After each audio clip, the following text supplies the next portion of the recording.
ನಮಸ್ಕಾರ ವೀಕ್ಷಕರೇ, ದೈವಯಾನಂ ಕಾರ್ಯಕ್ರಮಕ್ಕೆ ತಮಗೆಲ್ಲರಿಗೂ ಸ್ವಾಗತ. ಇಂದು ಬೆಂಗಳೂರಿನಲ್ಲಿರುವ ಒಂದು ಸುಂದರವಾದ ಆಂಜನೇಯ ಸ್ವಾಮಿ ದೇವಸ್ಥಾನದ ಬಗ್ಗೆ ನಿಮಗೆ ಪರಿಚಯ ಮಾಡಿಕೊಡಲಿದ್ದೇವೆ. ಇದು ಬೆಂಗಳೂರು ಮೂಲ ಎಂದು ಹೇಳುವ ಒಂದು ಪ್ರದೇಶದಲ್ಲಿದೆ. ಹಾಗಾದರೆ ಯಾವುದು ಈ ಪ್ರಸಿದ್ಧ ದೇವಾಲಯ ನೋಡೋಣ ಬನ್ನಿ.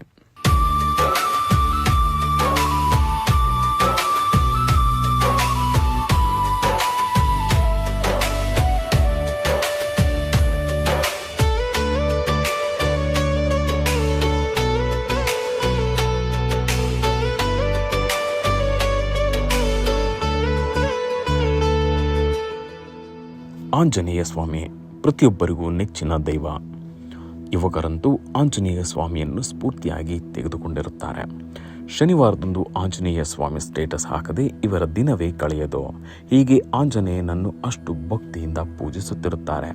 ಭಾರತದ ಪ್ರತಿಯೊಂದು ಗ್ರಾಮ, ಹಳ್ಳಿ, ತಾಲೂಕು ಎಲ್ಲೆಲ್ಲೂ ಆಂಜನೇಯ ಸ್ವಾಮಿ ದೇವಾಲಯಗಳು ಇದ್ದೇ ಇರುತ್ತವೆ. ಪ್ರತಿಯೊಂದು ದೇವಾಲಯದಲ್ಲೂ ಅದರದೇ ಆದ ಹಲವು ವಿಶೇಷತೆಗಳು ಇರುತ್ತವೆ.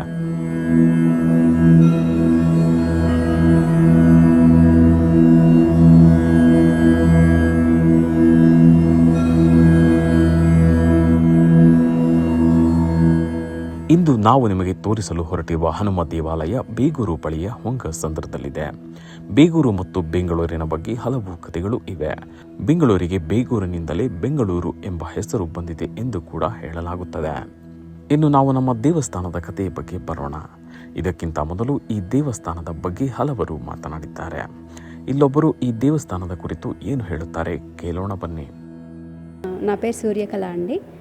నేను బెంగళూరుకి వచ్చి దాదాపు 14 ఇయర్స్ అవుతుంది. కానీ ఇక్కడి హొంగసంద్రాకి వచ్చి 5 ఇయర్స్ అవుతుంది మ్యారేజ్ అయిన తర్వాత. సో ఈరోజు యానివర్సరీ అని విజిట్ చేద్దామని టెంపుల్కి వచ్చాము. ఈ టెంపుల్కి వస్తే చాలా ప్లెజెంట్గా ఉంటుంది, మైండ్ రిలాక్స్గా ఉంటుంది. ఇక్కడ వాతావరణం కూడా చాలా బాగుంటుంది, పూజలు కూడా బాగా చేస్తారు. ఇక్కడ వచ్చి వెళ్ళిన వెంటనే ఆ రోజంతా చాలా బాగుంటుంది. ఇక్కడ నమ్మకం ఏమంటే ఏదైనా కోరుకుంటే అది కంపల్సరీ జరుగుతుందని అందరూ నమ్ముతారు. అది నేను కూడా నమ్ముతాను. నాకు బాగా నచ్చిన దేవుడు అంటే ఆంజనేయ స్వామి, తర్వాత వెంకటేశ్వర స్వామి మా ఇంటి దేవుడు. సో అకేషనల్లీ వస్తూనే ఉంటాము, వారం 2 రోజులకు ఒకసారి. చాలా బాగుంటుంది. మీరు కూడా వచ్చి దర్శించుకుంటే మంచి జరుగుతుందని నమ్ముతున్నాను. Thank you. ಈ ಮಹಿಳೆ ಹೇಳುತ್ತಿರುವುದೇನೆಂದರೆ, ಆಂಧ್ರ ಪ್ರದೇಶದವರಾದ ಇವರು ಬೆಂಗಳೂರಿಗೆ ಬಂದು 5 ವರ್ಷಗಳಾಗಿತ್ತು. ವಿವಾಹ ವಾರ್ಷಿಕೋತ್ಸವ ಇಂದು ಇರುವುದರಿಂದ ಇಲ್ಲಿಗೆ ಬಂದಿದ್ದಾರಂತೆ. ಈ ದೇವಸ್ಥಾನಕ್ಕೆ ಬರುವುದರಿಂದ ತಮ್ಮ ಮನಸ್ಸಲ್ಲಿ ಶಾಂತಿ ಮೂಡುತ್ತಂತೆ. ಹಾಗೆ ತಮ್ಮ ಮನಸ್ಸಿನಲ್ಲಿ ಏನೆಲ್ಲ ಅಂದುಕೊಳ್ಳುತ್ತಾರೋ ಅವೆಲ್ಲವೂ ಈಡೇರುತ್ತಂತೆ. ಇದಕ್ಕಾಗಿಯೇ ಇವರು ಇಲ್ಲಿಗೆ ಬಂದಿದ್ದಾರಂತೆ.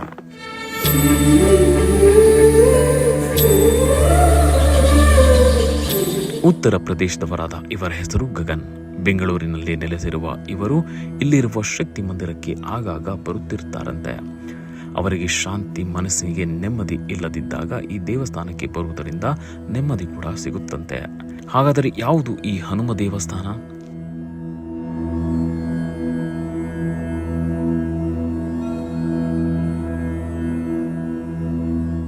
मेरा नाम गगन है. हम लोग उड़ीसा से हैं और यहाँ पे रहते हैं, नज़दीक ही रहते हैं. तो मंदिर में आते हैं बहुत बार. तो कभी मन को शांति मिलता है, आत्मा शांति मिलता है. बहुत से भगवान का मंदिर है यहाँ पे. तो पूजा भी अच्छा से होता है यहाँ पे. आप लोगों से भी अनुरोध है, आइए मंदिर पे और अपना मनोकामना पूर्ण कीजिए. ಇವರು ಹೇಳುವಂತೆ ಈ ಹನುಮ ಮಂದಿರಕ್ಕೆ ಬಂದರೆ ತಮಗೆ ನೆಮ್ಮದಿ, ಶಾಂತಿ, ಅದಲ್ಲದೆ ಮುಖ್ಯವಾಗಿ ತಾವು ಅಂದುಕೊಂಡಿದ್ದೆಲ್ಲ ನೆರವೇರುತ್ತಂತೆ. ದೇವಾಲಯಗಳು ಅಂದರೆ ನಾವು ಅಂದುಕೊಂಡಿದ್ದು ಮಾತ್ರ ನೆರವೇರುವುದಲ್ಲ. ಭಾರತದ ಪ್ರತಿಯೊಂದು ದೇವಾಲಯಗಳು ನಮಗೆ ನೆಮ್ಮದಿ ಕೇಂದ್ರಗಳು, ಸಾಂಸ್ಕೃತಿಕ ಕೇಂದ್ರಗಳು, ಜ್ಞಾನವನ್ನು ವೃದ್ಧಿಸುವ ಕೇಂದ್ರಗಳು, ಅನ್ನ ದಾಸೋಹ, ಅಕ್ಷರ ದಾಸೋಹ, ಸಮಾಜಮುಖಿ ಕಾರ್ಯಗಳನ್ನು ನಡೆಸುವ ಕೇಂದ್ರಗಳಾಗಿವೆ. ಇಂದಿಗೂ ಈ ಪರಂಪರೆ ಮುಂದುವರೆದುಕೊಂಡೇ ಬಂದಿದೆ. ಇಂದಿಗೂ ನಮಗೆ ನೆಮ್ಮದಿ ತರುವ ಸ್ಥಳಗಳಲ್ಲಿ ದೇವಾಲಯಗಳು ಅತ್ಯಂತ ಪ್ರಾಮುಖ್ಯ ಮತ್ತು ಪವಿತ್ರವೂ ಹೌದು.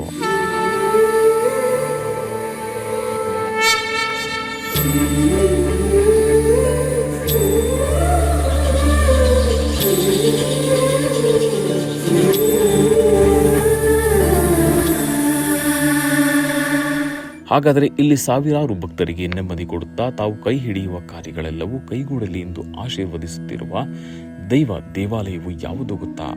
ಇದೇ ನೋಡಿ, ಬೇಗೂರಿನ ಹೊಂಗಸಂದ್ರದ ಬಳಿ ಇರುವ ಸೀತಾದೇವಿ ಸಮೇತ ರಾಮಚಂದ್ರ, ಲಕ್ಷ್ಮಣ, ಗಣಪತಿ, ಶ್ರೀ ಆಂಜನೇಯ ಸ್ವಾಮಿ ದೇವಾಲಯ.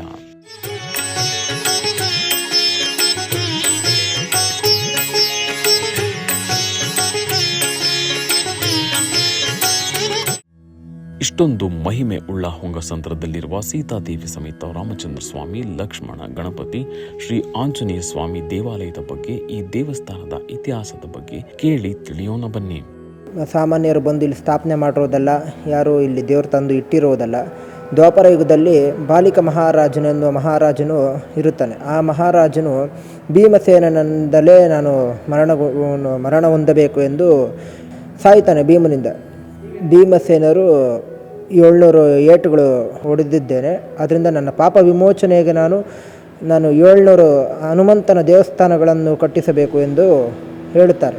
ಆದ್ದರಿಂದ 700 ದೇವಸ್ಥಾನಗಳು ಇದೇ ರೀತಿ ಸೀತಾದೇವಿಗೆ ತಾವರೆ ಹೂ ತೊಗೊಂಡು ಹೋಗ್ತಾರೆ. ಒಂದು ಇದೇ ಥರದ್ದು ಆಂಜನೇಯ ವಿಗ್ರಹ ದ್ವಾಪರ ಯುಗದಲ್ಲಿ ಸ್ಥಾಪನೆ ಆಗಿರೋದು. ಇದು ಅಲ್ಲಿ ಆವಾಗ ಬಾಲಿಕ ಮಹಾರಾಜರಾದ್ಮೇಲೆ ವೇದವ್ಯಾಸರು ಬಂದು ಈ ಥರ 700 ದೇವಸ್ಥಾನಗಳು ಕಟ್ಟಿಸಿರೋದು.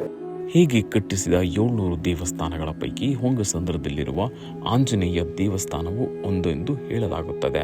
ಇತಿಹಾಸ ಏನೇ ಇರಬಹುದು, ಅಂದಿಗೂ ಇಂದಿಗೂ ಜನರ ನಂಬಿಕೆ ಮಾತ್ರ ದೇವರೇ ಆಗಿದ್ದಾರೆ. ನಾವು ಕೋಲಾರಿಂದ ಬಂದಿರೋದು ಈ ಕಡೆ ಬಂದು 13 ವರ್ಷ ಆಯಿತು. 13 ವರ್ಷದಿಂದ ಇದೇ ಟೆಂಪಲ್ಗೆ ನಾವು ಅಕೇಶ್ನಲ್ಲಿ ಬರ್ತಾನೆ ಇರ್ತೀವಿ, ವಿಸಿಟ್ ಮಾಡ್ತಾನೆ ಇರ್ತೀವಿ. ತುಂಬ ಬ್ಲೆಸ್ಡ್ ಆಗಿದೆ ಇಲ್ಲಿರೋ ನಮಗೆ. ಇದು ನಾಗನಾಥೇಶ್ವರ ಆಗಲಿ, ಇಲ್ಲಿ ನಮಗೆ ಅಶ್ವತ್ಥ ಮರ ಆಗಲಿ, ಇದೆಲ್ಲ ನಮಗೆ ಪೀಸ್ಫುಲ್ ಆಗಿದೆ. ನಾವು ಯಾವಾಗಲಾದರೂ ಏನಾದರೂ ಟೆನ್ಷನಲ್ಲಿದ್ದಾಗ ಇಲ್ಲಿ ಬಂದು ನಾವು ಸ್ವಲ್ಪ ದೇವಸ್ಥಾನದಲ್ಲಿ ಕೂತ್ಕೊಂಡು ಸ್ವಲ್ಪ ನೆಮ್ಮದಿಯಾಗಿ ಮನೆಗೆ ಹೋಗ್ತೀವಿ. ವಾಯುಪುತ್ರನ ಈ ವಿಶೇಷ ದೇವಸ್ಥಾನದ ಅರ್ಚಕರ ಬಳಿಯೂ ನಾವು ಮಾತನಾಡಿದಾಗ ಹಲವು ವಿಶೇಷ ಮಾಹಿತಿಗಳನ್ನು ನಮ್ಮ ಮುಂದಿಟ್ಟಿದ್ದಾರೆ. ಹಿಂದೆ ಇಲ್ಲಿ ಹಳ್ಳಿಯಾಗಿರ್ತಕ್ಕಂಥ ಈ ಒಂದು ಗ್ರಾಮ, ಇಲ್ಲಿ ವ್ಯವಸಾಯ ಜೀವನ ಮಾಡ್ತಾಯಿದ್ರು. ಈ ಥರ ಕಂಪ್ನಿಗಳು ಯಾವುದೂ ನಡೀತಾ ಇರಲಿಲ್ಲ. ವ್ಯವಸಾಯ ಮಾಡಿ ಜೀವನ ಮಾಡ್ತಿರ್ಬೇಕಾದ್ರೆ ಒಂದು ಚಿಕ್ಕ ಗುಡಿ ಸ್ಥಾಪನೆ ಮಾಡಿದ್ರು. ಇಲ್ಲಿ ಗುಡಿ ಸ್ಥಾಪನೆ ಮಾಡಿ ವಾರಕ್ಕೊಂದ್ಸಾರಿ ಪೂಜೆ ಮಾಡೋದು ಈ ರೀತಿ ನಡ್ಕೊಂಡು ಹೋಗ್ತಾಯಿತ್ತು. ಜನ ಅಭಿವೃದ್ಧಿ ಆದಂತೆಲ್ಲ ದೇವಸ್ಥಾನ ಸ್ವಲ್ಪ ಬೆಳವಣಿಗೆ ಆಯಿತು. ನಾವು ಸುಮಾರು ಒಂದು 35 ವರ್ಷದಿಂದ ಈ ಒಂದು ದೇವಾಲಯಕ್ಕೆ ನಾವು ಬಂದು ದೇವರ ಸೇವೆ ಮಾಡ್ತಾಯಿದ್ದೀವಿ. ನಾವು ಬಂದ ಮೇಲೆ ದೇವಸ್ಥಾನ ಪ್ರತಿದಿನ ಪೂಜೆಗಳು ಮೊದಲು ವಾರಕ್ಕೊಂದ್ಸಾರಿ ನಡೀತಾಯಿತ್ತು. ಆಮೇಲೆ ಏನಾಯಿತು, ಪ್ರತಿದಿನ ನಾವು ನಡೆಸ್ಕೊಂಡು ಹೋಗ್ತಾಯಿದ್ದೀವಿ. ನಡೆಸ್ಕೊಂಡು ಹೋದ್ಮೇಲೆ ಅದೇ ರೀತಿ ನಮ್ಮ ಊರಿನ ಜನರು ನಮಗೆ ಸಹಕಾರ ಕೊಟ್ಟಿದ್ದಾರೆ, ನಮ್ಗೆ ಅನುಕೂಲ ಮಾಡಿ ಸಹಾಯ ಮಾಡಿದ್ದಾರೆ. ಅಲ್ಲಿಂದ ದೇವಸ್ಥಾನ ಅಭಿವೃದ್ಧಿ ಆಗ್ತಾಯಿದೆ. ಈಗ ಒಂದು 12 ವರ್ಷದ ಈಚೆ ದೇವಸ್ಥಾನ 12 ವರ್ಷದಲ್ಲಿ ದೇವಸ್ಥಾನ ಜೀರ್ಣೋದ್ಧಾರ ಆಯಿತು. ಅಲ್ಲಿಂದ ಈಚೆ ದೇವಸ್ಥಾನ ಮೊದಲಿಗಿಂತಲೂ ಹೆಚ್ಚಿಗೆ ಅಭಿವೃದ್ಧಿ ಆಗಿದೆ. ಈಗ ರಥೋತ್ಸವ ನಡೆಯುತ್ತೆ, ಊರಹಬ್ಬ ನಡೆಯುತ್ತೆ, ಆಮೇಲೆ ಪ್ರತಿ ಹಬ್ಬದಲ್ಲೂ ವಿಶೇಷವಾದ ಪೂಜೆಗಳು ನಡೆಯುತ್ತೆ. ಈ ದೇವಸ್ಥಾನಕ್ಕೆ ಬಂದ ಅನೇಕರು ತಮ್ಮ ಕಷ್ಟ ಕಾರ್ಪಣ್ಯಗಳಿಂದ ಪರಿಹಾರ ಕಂಡುಕೊಂಡಿದ್ದಾರಂತೆ. ಈ ಮಾತನ್ನು ಭಕ್ತಾದಿಗಳೇ ಅರ್ಚಕರಿಗೆ ಹೇಳುತ್ತಾರಂತೆ. ದೇವಸ್ಥಾನದಲ್ಲಿ ಯಾವುದೇ ಭಕ್ತಾದಿಗಳು ಬಂದರೂ ಅವ್ರ ಕಷ್ಟ ಹೇಳಿಕೊಂಡು ಈ ರೀತಿ ನಮಗೆ ಒಂದು ಕಷ್ಟ ಇದೆ ಅಂತ ಹೇಳಿ ಆ ದೇವ್ರ ಪೂಜೆ ಮಾಡೋದ್ರಿಂದ, ಆ ದೇವ್ರ ಪೂಜೆ ಮಾಡಿಸೋದ್ರಿಂದ ಅವರ ಕೋರಿಕೆಗಳನ್ನೆಲ್ಲ ದೇವ್ರು ನೆರವೇರಿಸ್ಕೊಡ್ತಾ ಇದ್ದಾನೆ. ಅಲ್ಲಿಂದ ಅವರ ಕಷ್ಟಗಳು ಪರಿಹಾರವಾಗೋದು ಯಾವ ರೀತಿ ನಮ್ಗೆ ಗೊತ್ತಾಗುತ್ತೆ ಅಂದರೆ ಅವ್ರು ಬಂದು ನಮ್ಗೆ ಹೇಳ್ಕೊಂಡಾಗ ಗೊತ್ತಾಗುತ್ತೆ. ಈ ರೀತಿ ಅರಕೆ ಮಾಡ್ಕೊಂಡಿದ್ವಿ, ಈ ರೀತಿ ಪೂಜೆ ಮಾಡ್ತೀವಿ, ನಾವು ಚೆನ್ನಾಗಿದ್ದೀವಿ, ನಮಗೆ ಕಷ್ಟ ಪರಿಹಾರ ಆಯಿತು ಅಂತ ಹೇಳಿದಾಗ ಆ ವಿಚಾರ ನಮಗೆ ಗೊತ್ತಾಗುತ್ತೆ. ಅದನ್ನು ನಮ್ಮ ನಿಮ್ಮ ಮುಂದೆ ಹೇಳ್ತಾ ಇದ್ದೀವಿ. ನಾವು ಯಾವುದೇ ಒಂದು ಸ್ಥಳಕ್ಕೆ ಹೋದರೂ ಅಲ್ಲಿ ಒಂದು ಯಂತ್ರ ಮಂತ್ರ ಅಂತ ಹೇಳ್ತೀವಿ. ಆ ಯಂತ್ರವನ್ನು ನಾವು ಆ ಭಗವಂತನ ಒಂದು ಮಂತ್ರವನ್ನು ಹೇಳಿ ಜನಗಳಿಗೆ ನಾವು ಮಾಡೋದ್ರಿಂದ ಮಕ್ಕಳಿಗೆ ಆರೋಗ್ಯದ ವಿಚಾರದಲ್ಲಿ ಏನೇ ಒಂದು ತೊಂದರೆಗಳಿದ್ರೂ ಆ ತೊಂದರೆಗಳು ಸುಲಭವಾದ ರೀತಿಯಲ್ಲಿ ಇಲ್ಲಿ ಪರಿಹಾರವಾಗುತ್ತೆ. ಈ ಒಂದು ವಿಚಾರವನ್ನು ನಾನು ಇಲ್ಲಿ ಹೇಳೋದಕ್ಕೆ ಇಷ್ಟಪಡ್ತೀನಿ. ಇನ್ನು ಇದೇ ಗ್ರಾಮದಲ್ಲಿ ಕಳೆದ 30 ವರ್ಷಗಳಿಂದ ಇರುವವರು ಈ ದೇವಸ್ಥಾನದ ಬಗ್ಗೆ ತಿಳಿಸಿದ್ದಾರೆ. ತಮ್ಮ ಅನುಭವದಲ್ಲಿ ಏನೆಲ್ಲ ನೋಡಿದ್ದಾರೆ ಎಂಬುದನ್ನು ಕೂಡ ತಿಳಿಸಿದ್ದಾರೆ. ಇದನ್ನು ಕೇಳಿ ನಮಗೆ ಆಶ್ಚರ್ಯ ಎನಿಸಿತು. ಹಾಗಾದರೆ ಅವರು ಏನೆಂದರು ಕೇಳೋಣ ಬನ್ನಿ. ಬಟ್ ಈ ದೇವಸ್ಥಾನದ ಮಹಾತ್ಮೆ ಏನಂದ್ರೆ ಸರ್, ಇಲ್ಲಿ ಯಾರೇ ಭಕ್ತಾದಿಗಳು ಬಂದು ಏನೇ ಬೇಡ್ಕೊಂಡು ಹೋದ್ರೂ ವಿತ್ತಿನ 1 ವಾರ ಇರ್ಬೋದು ಅಥವಾ 3 ವಾರದಲ್ಲಿ ಅವ್ರೇನು ಹರಕೆನ ಹೊತ್ಕೊಂಡು ಹೋಗಿರ್ತಾರೋ ಅವರು ಒಪ್ಕೊಂಡಿದ್ದಂಥ ಸಂಕಲ್ಪ ವಿತ್ತಿನ 1 ವಾರದಲ್ಲಿ ಈಡೇರೋಂಥ ಒಂದು ಮಹತ್ವದ ಶಕ್ತಿ ಈ ನಮ್ಮೂರ ಆಂಜನೇಯನಿಗೆ ಇದೆ ಅಂತ ಹೇಳೋಕ್ಕೆ ನಾನು ಇಷ್ಟಪಡ್ತೀನಿ ಸರ್. ಬಟ್ ಮದುವೆ ಆಗಲ್ಲ ಅಂತ ಭಕ್ತಾದಿಗಳು ಬಂದು ಬೇಡ್ಕೊಂಡು ಹೋದರೆ ವಿತ್ತಿನ 1 ವಾರ ಅಥವಾ 3 ವಾರದಲ್ಲಿ ಅವ್ರು ಮದುವೆ ಆಗಿರೋದು ಉಂಟು. ಮತ್ತು ಮಕ್ಕಳಾಗದಿದ್ದವ್ರು ಬಂದು ಇಲ್ಲಿ ಬೇಡ್ಕೊಂಡು ಹೋಗಿರೋರಿಗೆ ಮಕ್ಕಳಾಗಿದ್ದು ಉಂಟು. ಹೆಚ್ಚಿಗೆ ಅಂತಂತ ಹೇಳಬೇಕು ಅಂದರೆ ವಿಶೇಷವಾಗಿ ರಿಯಲ್ ಎಸ್ಟೇಟ್ ಮಾಡೋರು ಇಲ್ಲಿ ಏನಾದರೂ ಒಂದು ನಮ್ಮ ಆಂಜನೇಯನ ಮುಂದ್ಗಡೆ ಬಂದು ಸಂಕಲ್ಪ ಮಾಡ್ಕೊಂಡು ಹೋದರೆ ಸರ್ 100ಕ್ಕೆ 100% ಈ ನಮ್ಮ ಆಂಜನೇಯನ ಶಕ್ತಿಯಿಂದ ಅವ್ರ ಕೆಲಸಗಳು ಈಡೇರ್ತವೆ ಅನ್ನೋದು ನಮಗೆ ಗೊತ್ತಿರೋಂಥ ಸಂಗತಿ ಸರ್.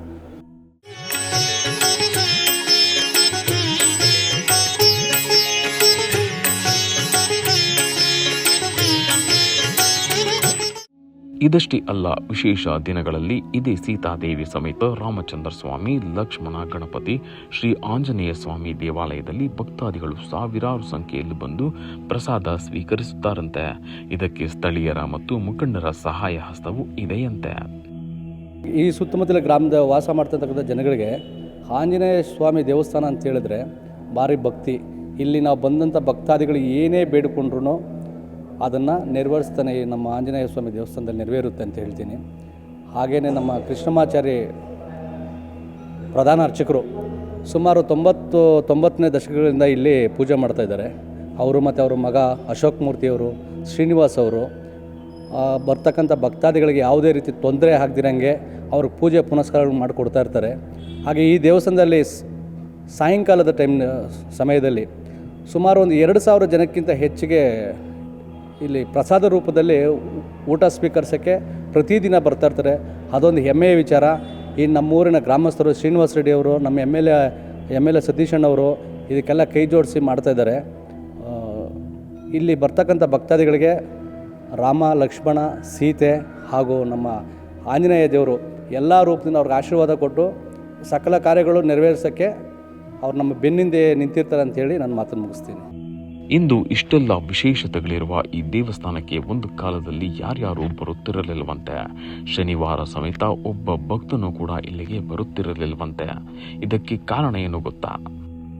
ಈ ಗ್ರಾಮದಲ್ಲಿ ನಾವು ಬಂದು ಸುಮಾರು 40 ವರ್ಷ ಆಗಿದೆ. ಆ ಸಮಯದಲ್ಲಿ ಊರು ಚಿಕ್ಕದು, ಹೆಚ್ಚಿಗೆ ಮನೆಗಳಿರಲಿಲ್ಲ, ಜನ ಜಾಸ್ತಿ ಇರಲಿಲ್ಲ. ದೇವಸ್ಥಾನ ಇತ್ತು, ಆದರೆ ಜನ ಎಲ್ಲ ಕೆಲಸಗಳಿಗೆ ಹೋಗೋರು. ದೇವಸ್ಥಾನಕ್ಕೆ ಯಾರೂ ಬರ್ತಾ ಇರಲಿಲ್ಲ, ಶನಿವಾರ ಸಮೇತ ಬರ್ತಾ ಇರಲಿಲ್ಲ. ಆದರೂ ಬೆಳಗ್ಗೆ ಸಾಯಂಕಾಲ ದೇವ್ರ ಸೇವೆ ಮಾಡಿದೆ ನಾನು. ಮಾಡ್ತಾ ದೇವರು ಊರು ಚೆನ್ನಾಗಿ ಬೆಳೀತು. ತುಂಬ ಅನುಕೂಲಸ್ಥರಾಗಿದ್ದಾರೆ, ತುಂಬ ಜನ ಒಳ್ಳೆ ಜನ ಇದ್ದಾರೆ. ಇಲ್ಲಿ ಪೂಜೆನೂ ಈಗ 14 ವರ್ಷ ಆಯಿತು. ದೇವಸ್ಥಾನ ಮುಂಚೆ ಹಳೆ ದೇವಸ್ಥಾನ ಇತ್ತು. ಆ ದೇವಸ್ಥಾನ ಶಿಥಿಲವಾಗ್ತಾ ಇತ್ತು, ಅದರಿಂದ ಎಲ್ಲ ಸೋರ್ತಾ ಇತ್ತು. ನೀರು ಮಳೆ ಬಂದರೆ ನಿಂತ್ಕೊಳ್ಳೋಕ್ಕಾಗ್ತಾ ಇರಲಿಲ್ಲ, ಆ ಮಟ್ಟದಲ್ಲಿತ್ತು. ಆಮೇಲೆ ಗ್ರಾಮಸ್ಥರೆಲ್ಲ ಸೇರಿ ದೇವಸ್ಥಾನ ತೆಗೆದು ಹೊಸ ದೇವಸ್ಥಾನನ ಕಟ್ಟಡ ಮಾಡಿ ಆಮೇಲೆ ಈಗ ದೇವಸ್ಥಾನ ನಡೀತಾ ಇದೆ, ಚೆನ್ನಾಗಿ ನಡೀತಾ ಇದೆ. ಶನಿವಾರ ಅಂತೂ ತುಂಬ ಜನ ಬರ್ತಾರೆ, ಹಬ್ಬಗಳಲ್ಲೂ ವಿಶೇಷವಾಗಿ ಜನ ಬರ್ತಾರೆ. ತುಂಬ ಚೆನ್ನಾಗಿ ನಡೀತಾ ಇದೆ.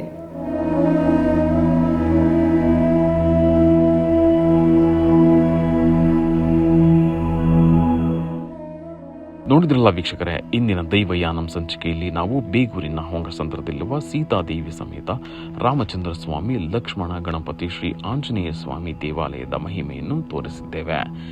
ಮುಂದಿನ ಸಂಚಿಕೆಯಲ್ಲಿ ಮತ್ತೊಂದು ದೇವಸ್ಥಾನದ ಕುರಿತು ನೋಡೋಣ. ಧನ್ಯವಾದಗಳು.